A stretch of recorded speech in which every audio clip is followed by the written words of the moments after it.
Hi అందరికీ welcome back to my channel. మన videos నచ్చితే లైక్ చేయండి ఫ్రెండ్స్. నేను మా ఇంట్లో అయితే ఉన్నాను కదా, ఇక పిల్లల కోసం ఈవినింగ్ స్నాక్స్ కింద ఇలా గుగ్గిళ్ళు అయితే ఉడకబెట్టేసాము. చాలా అయితే టేస్టీగా అయితే ఉన్నాయి. ఎందుకంటే ఒకవైపు వర్షం కూడా పడుతుంది. ఈ వర్షంలో వేడిగా గుగ్గిళ్ళు ఉడకబెట్టేసుకొని తాలింపు వేసి దాంట్లో పచ్చిమిర్చి ఇంకా ఉల్లిపాయలు కూడా కట్ చేసి వేసుకొని తింటే సూపర్గా అయితే ఉంది.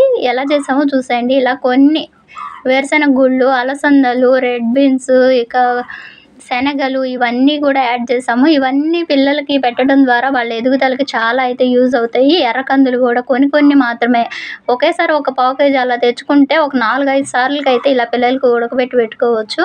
రెడ్ బీన్స్ అయితే ఇంకా పిల్లలకి చాలా యూజ్, ఇంకా మంచిగా వాళ్ళ ఎదుగుదలకి అయితే ఉపయోగం అయితే పడతాయి. ఒక పక్కన వర్షం కూడా వస్తుంది చూసారు కదా. ఇక అవైతే శుభ్రంగా ఉడకబెట్టేసాను. తాలింపు పెట్టేసి పిల్లలందరికీ గిన్నెలో పోసి ఇచ్చేసాను. నేను కూడా అయితే కొన్ని ఇలా కట్ చేసుకొని పెట్టుకున్నాను.